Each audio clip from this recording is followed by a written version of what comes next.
Please find a relaxed posture.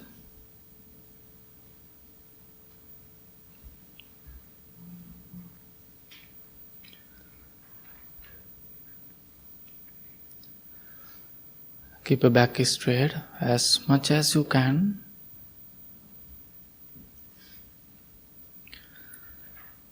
And gently close your eyes.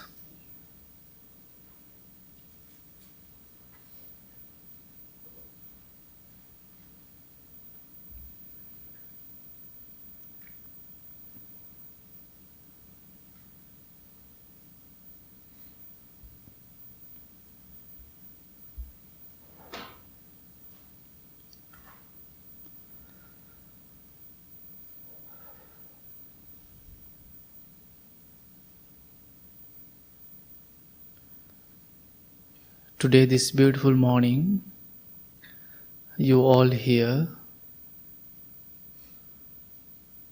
sitting in front of the Buddha, as a noble friends, noble community, we are going to practice together. You are going to spend peaceful and relaxed time with yourself.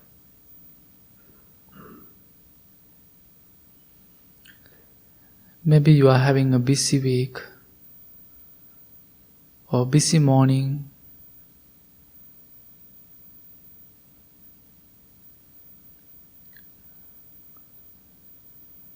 Don't bring those things to this moment.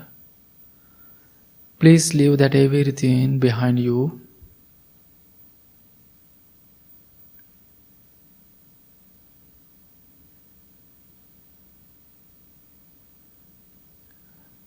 Be happy. Appreciate your time and dedication. You were able to find a time to come, to sit, to practice, to learn, which is beautiful.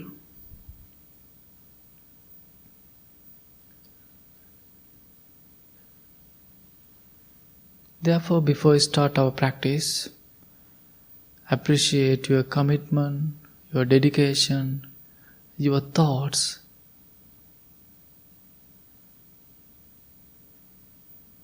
That you brings to this moment.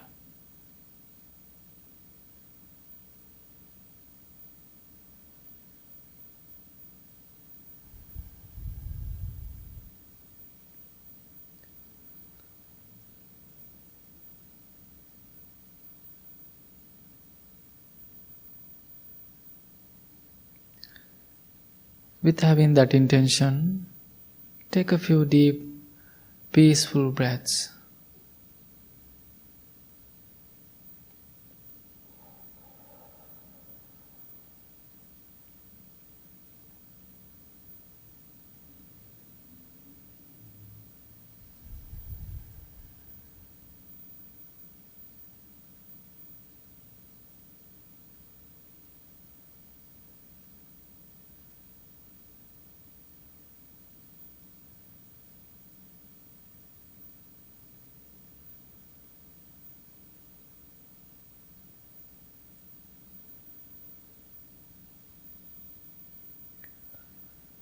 Relax your body. Relax your mind.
With having peaceful and relaxed mind, let's start our loving kindness practice.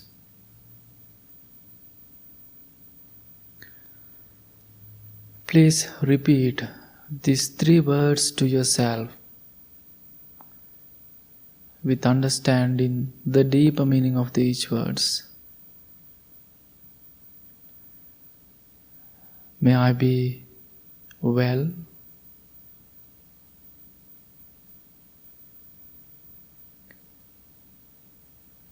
May I be content.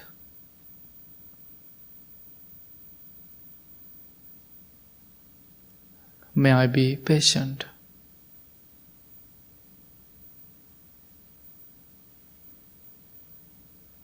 May I be well. May I be content. May I be patient.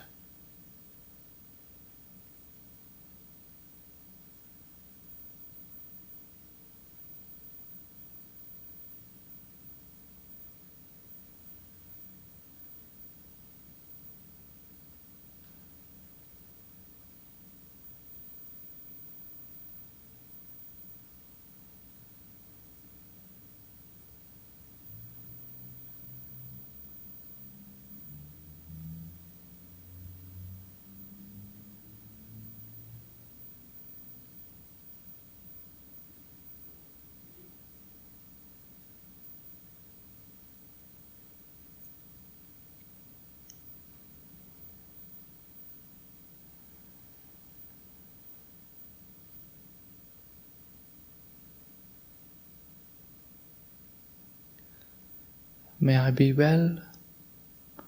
Try to understand how important to take care of yourself mentally and physically.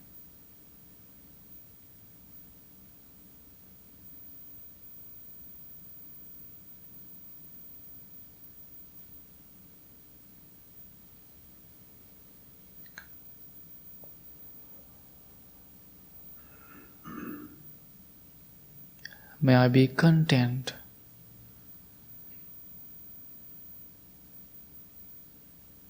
Appreciate what you have. Try to understand how important to practice acceptance.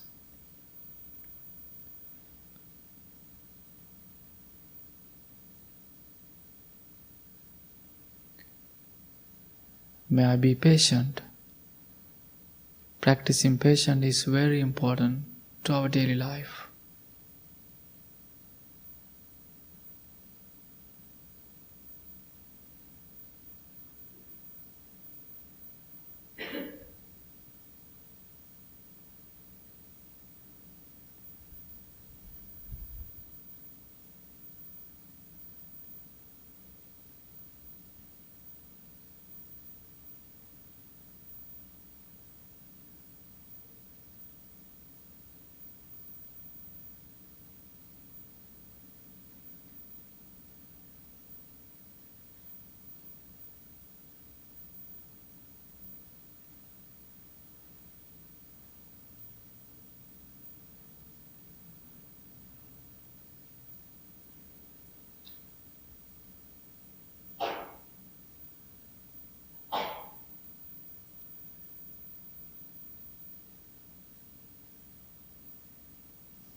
While you are practicing self-love, feel yourself as your best friend.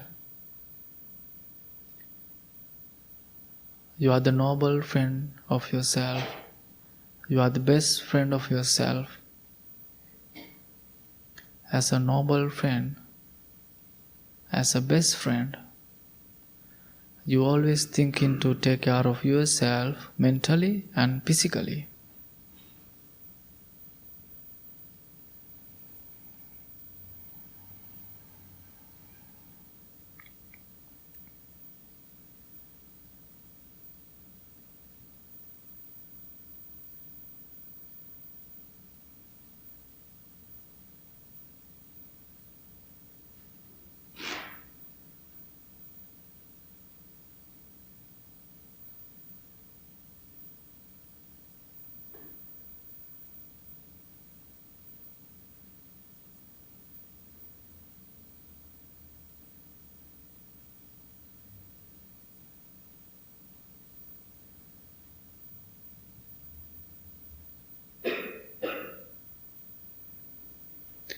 having loving motivational thoughts towards yourself.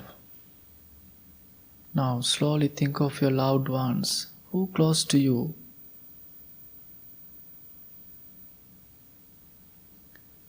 All of your family members. And same time, if you want to think of someone especially, think of that person, send her your wishes, loving thoughts. Maybe there is someone in your family who is having a difficult, hard time. I think this is such a nice time to think of that person.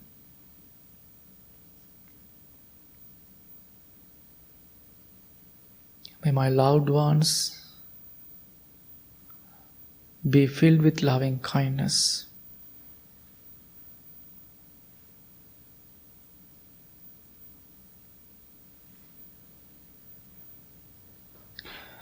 May they be well in mind and body.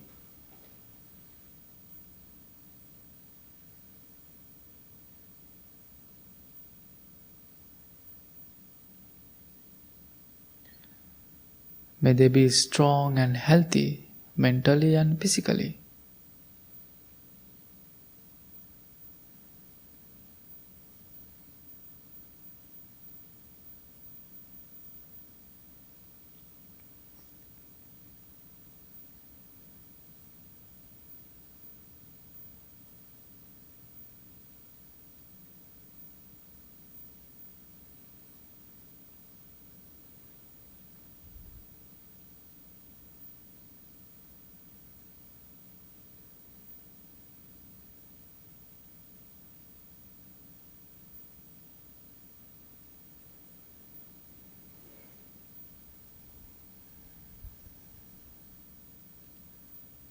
Now you can think of all the living beings beyond this room, beyond this county, beyond this country, beyond the universe. May all the living beings be well. May they be happy.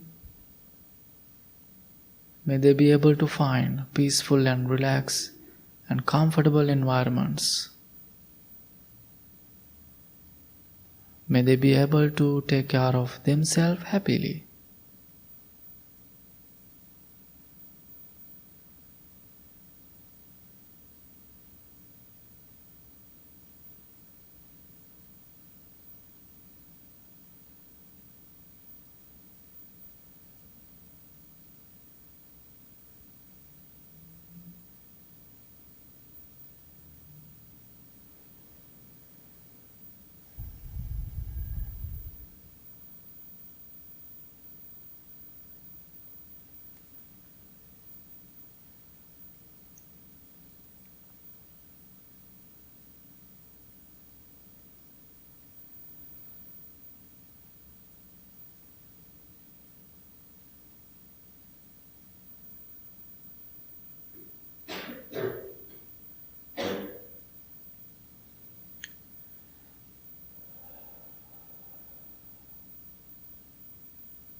As a loving kindness practitioner, we can skip the difficult ones.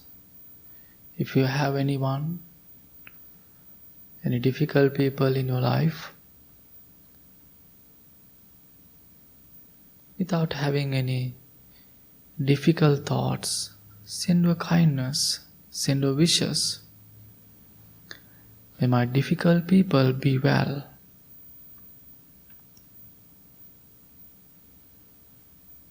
May they be happy.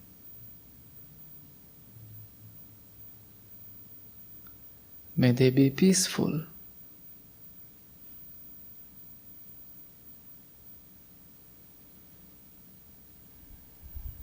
May they be able to find noble friends, noble guidance.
Now, mindfully and slowly, take a few peaceful breaths.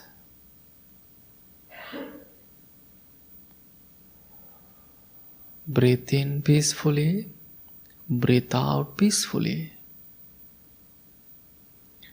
And also, it is a perfect time to move your body around, to change your posture. Go ahead if you want to change or move your body.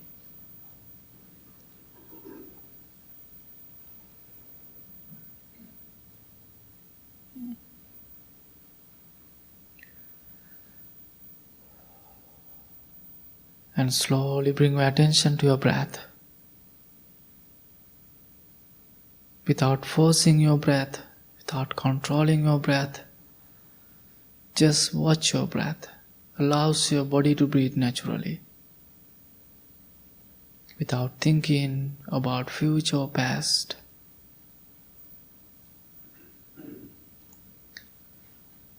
If you are having any distractions, you can take a few deep, long breaths and slowly come back to your practice. With having these instructions, let's start our breathing practice.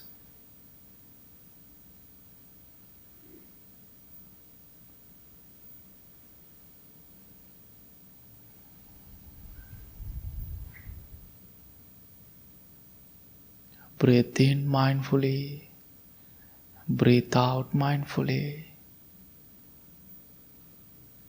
Enjoy the present moment with focusing on your natural breathing process.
If you are having thoughts, just know I'm having thoughts and come back to your breath.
Now mindfully and gently take a few deep long breaths.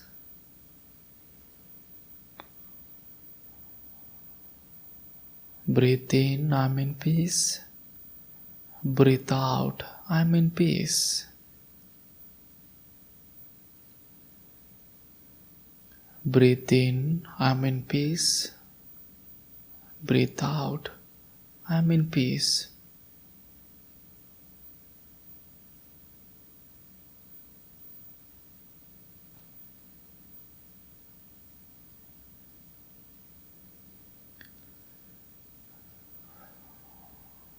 Now please bring your hands together in front of your heart.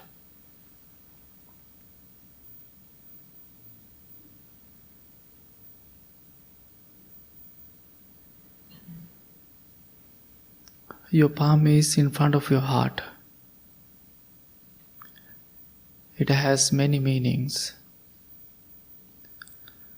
There's one idea of the bringing palms in front of your heart is being humble to yourself, to others.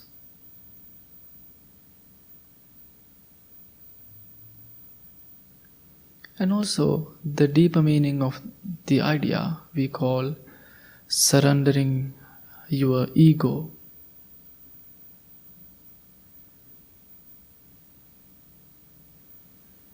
And same time to respect to each other, appreciate yourself. There are many lessons you can get. And same time,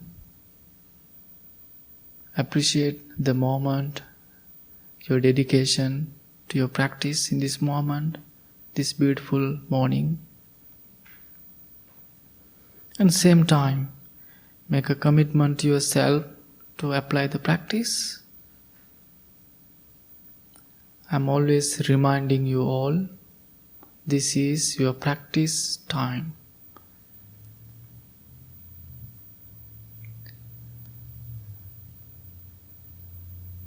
But whenever you go out from the building, there are many more situations will approach to you to apply the practice. Therefore, be mindful about your practice. With having that intention,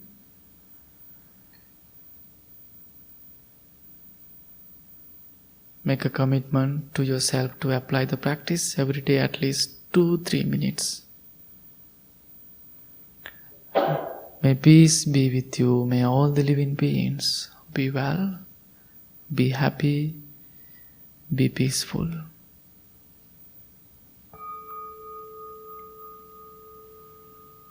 Thank you so much. Slowly open your eyes.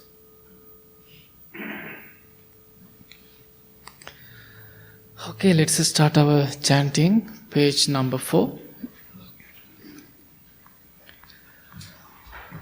Namo tassa bhagavato arahato samma sambuddhassa.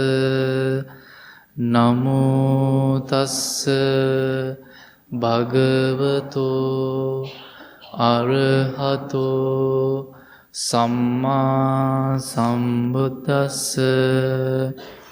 Namo tassa bhagavato arahato samma sambuddhassa. Buddhaṃ saraṇaṃ gacchāmi. Dhammaṃ saraṇaṃ gacchāmi. Sanghaṃ saraṇaṃ gacchāmi. Dutiyampi buddhaṃ saraṇaṃ. Dutiyampi dhammaṃ saraṇaṃ gacchāmi. Dutiyampi sanghang saranang Tatiyampi buddhan saranang gacchami Tatiyampi dhamman saranang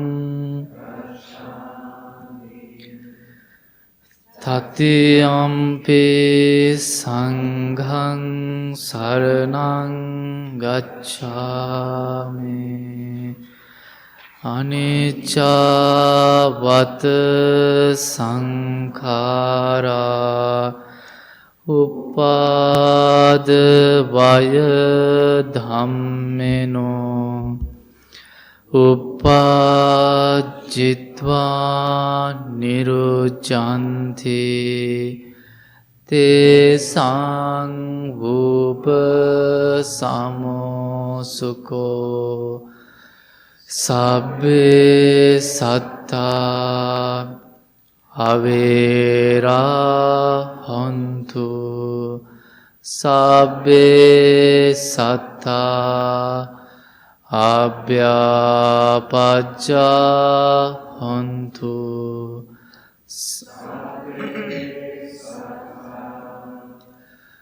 anigha hontu sabbe satta sukhi attanang pariharantu mano pubbangama dhamma mano settha manomaya manasace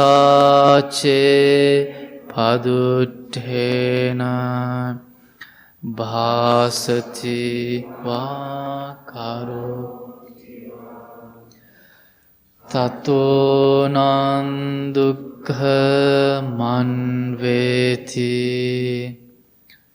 chakang vahato padang mano pubbangama dhamma mano settha manomaya manasace pasamena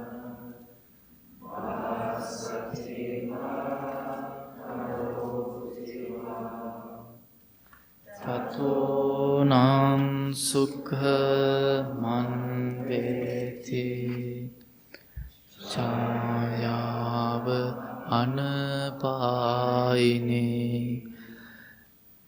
Mind is the foreigner of states. Mind is chief. Mind may nothing. With corrupted mind, one should either speak or act. Suffering follows caused by that, as does the wheel follow the ox's hoof. Mind is the foreigner of all states. Mind is chief. Mind made are there.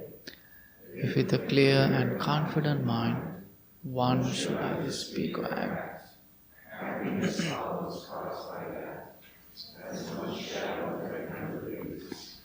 We believe in generosity towards others. We believe the skillful, noble path is marked by generosity. We believe generosity has many levels. Think generously, speak generously, act generously.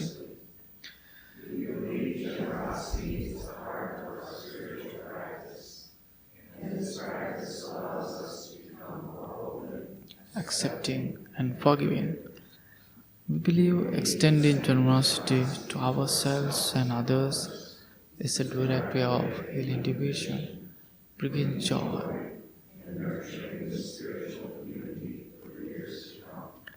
My wish, may I become at all times, both now and forever, a protector for those without protection, a guide for those who have lost their way. A ship for those with an ocean to cross, a sanctuary for those in danger, a lamp for those without light, a place and servant to all in needs, by means of this meritorious deed. May I never join with the unwise, only the wise, until the time attained with one.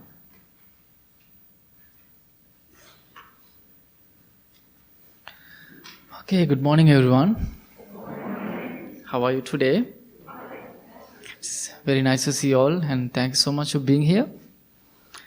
So today I'm thinking to talk about some important idea that we need to think. So usually we talk about this idea almost every time in here. And also I notice whenever I'm going to do Saturday talk, there's something interesting happening in my life. So the February, it is a special month for me. 2001, February 7, I went to the temple to become a monk. So I think 22 years ago, I was a 9 years old little boy.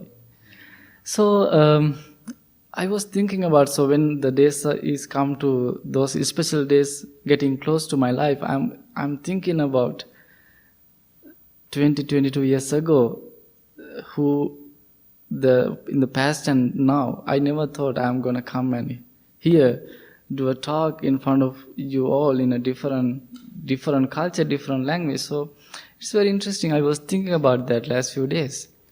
So then I left my family when I was 9. I remember the first day, my parents and my sister, they came to visit me.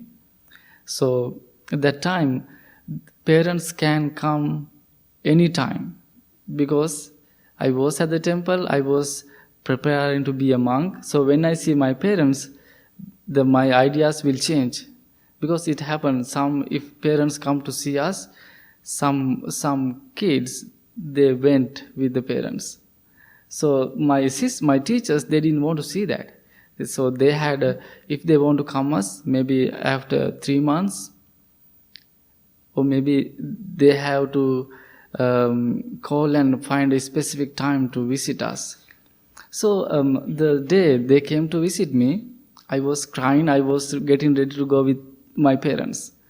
Somehow they didn't allow me. So then I still remember that day. Then I was thinking about the idea about the family. I know it is very important for us, the family. One time, maybe some of you remember, I did a talk about 5 fingers. Who can remember that talk? Do you remember? I was telling you the 5 ideas about each fingers. So I'm not going to do that talk today. But the 5 fingers are very important. If you lose one, so we can hold this strongly. Someone can grab it very quickly. So 5 fingers are very important for us. So the idea of the family, the same. Many times during the Buddhist time, many people came to Buddha and they had many different questions about family, about life, about different topics. They always came to see him with many questions, many problems. They need an answers from him. So there was a king during the Buddhist time. There was a kingdom. Many kingdoms in India, they were trying to invade that kingdom, and nobody couldn't, because they were very powerful. Every kings were trying to attack, nobody invade that kingdom. Then one of the king's general, he went to the Buddha and he asked, why we can't invade them, why we can't beat them, it is so hard. Then Buddha said, you know what, they are practicing 7 qualities. That's why nobody can't attack to them. They are very powerful. So I was kind of thinking to talk about these 7 ideas today. Then it is very important to understand, to think the qualities, to practice, to apply to a family life. I know sometimes when I'm talking about these topics, I am very concerned because the culture is very different, here is very different, and in Sri Lanka is very different. I'm always thinking, should I talk this, should I tell this? And so I'm just want to let you know, if it is emotional for you. I'm sorry, but these 7 qualities is very important that we can apply to to have a beautiful family life. So before that, I was reading a book. It is in our bookstore. It has a nice stories. There was a story about 2 couples.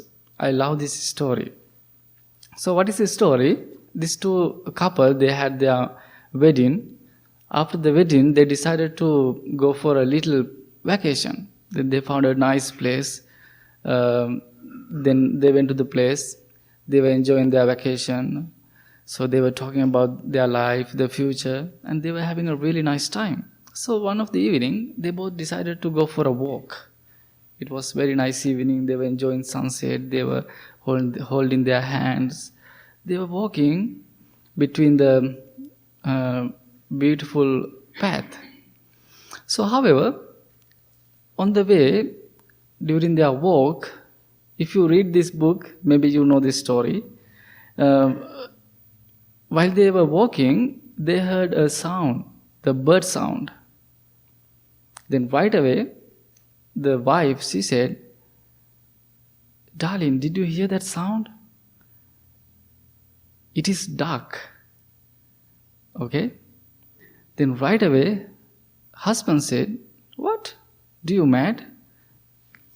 Can't you recognize the sound? It is not a duck, it is a chicken." Okay? Now they are having a peaceful walk. Then there's a sound came, then now they are talking about the sound. Then wife, she looked at his face. "Really? What's wrong with you? I am 100% sure this is not a chicken. This is a duck." Okay? Now they are arguing about the sound. Then husband he didn't want to lose. Okay? Husband said, "No, you're wrong. Listening to carefully, that is not a duck. That is a chicken." Now they are arguing, fighting. However, when saw his wife face is changing. She's about to cry. Maybe many husbands you experience this in your life. So she was about to cry. Do you know what was his answer? Maybe you know. He said, "Yes, darling, that is not a chicken. That's a duck." Then problem solved. So, think they were going for peaceful walk. Then nowhere they started to argue about the sound. But husband was very smart. Then he changed the topic. He was, "Yes, you're right." The idea about this story, sometimes we have to understand how others think.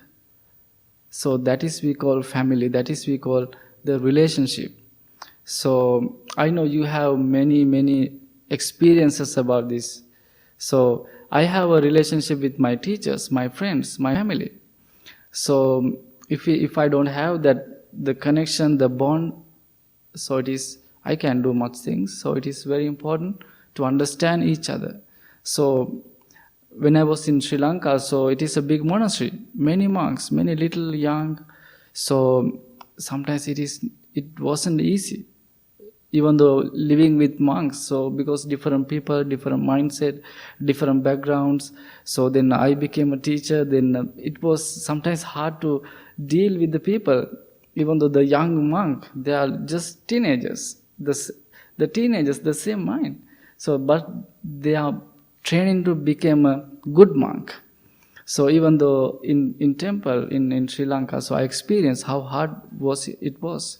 So therefore, understanding each other is very important. So that's why Buddha taught these 7 qualities to apply to your family life. So it is called 7 conditions of welfare. So if you search, you can find this story. If you can find we call sutras, the discourse about that. The first one, what Buddha explained to that general, Buddha said, The kingdom, they are frequently gathering. They always talk about the family matters. They discuss about how they're doing. They always talk about it. They're always having gatherings, meetings. So it is very important for families. Maybe you have that. I remember when I was in Sri Lanka, in my temple, every Monday we had a meeting that I couldn't skip. So one time, go to the meeting, it's tired, we have to listen to others. So for 3-4 hours. So one time I decided to skip the meeting. So I was doing my things in my room. Somehow I got a call from my teacher. He asked, Assaji, where are you? I was like, I had to lie. Then I went to the meeting. So I couldn't escape, but it was very productive to the temple. So therefore, once in a while, it is very important to talk about the family things, family matters, about each other, how you're doing. So if they are living far away from you, you can make a call and just ask how you're doing. It is very important. Then they know you care about them. So that's the first one. The second one was they always talk about in the kingdom they had rules. I don't like to use the word rule. So you can have some family like a precept, disciplines, guidance. They always follow the family guidance, family rules, family tradition. So the kingdom was following the tradition. They were following the guidance. They were respecting to that. Nobody couldn't beat them. So that's the second one. The third one was,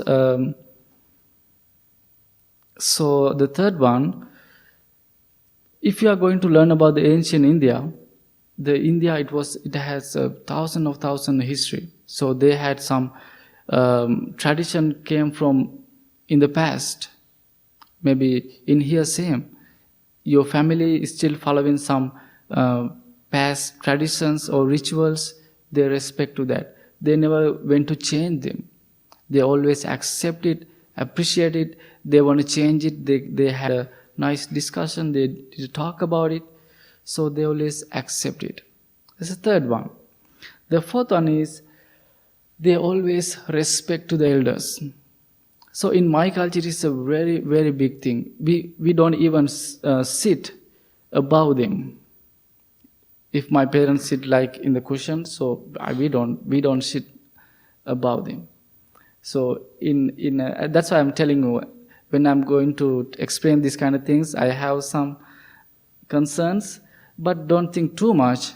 But you can teach your kids to respect to each other, to respect to elders, to listening to them. I know it is a big thing here. Sometimes they are all over the places. Sometimes they don't listen to you.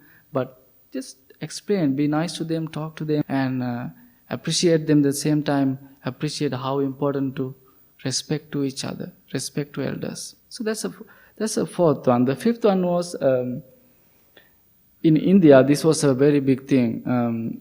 Also, this was a very bad thing. If you're going to search about this idea in ancient India, in Indian society, they treat women so badly. It was very, very tough for women that time. So they couldn't even come to the places to worship. So if they chant some special chantings, they punished. They got different punishment from the different priests, not from the Buddhist monks. But it was very hard for them. So, but after Buddha established the society, many women came to him and they wanna be nuns. So they had a hard time. But this kingdom, they always respect to the woman. They respected the woman. They encourage people to respect it to them. So therefore, that was the fifth one. The sixth one is they always apply some new teachings to their families. They always listen to dharma. They always apply the teachings to their regular life. The seventh one, They always went to different places to learn, to practice, to meditate, maybe churches, maybe temples, wherever they call the spiritual home. They found a place to go and they protect the place. So I was going fast. These 7 ideas we call the 7 conditions of welfare that Buddha taught us 2000, almost 600 years ago. Then that kingdom was very powerful. The idea is what I want to tell you. Try to think the one quality, one teaching from this 7 idea. Try to apply to you, apply to your family. So I was thinking about that my family. So after I left my home when I was 9, the temple became my family. The people became my family members.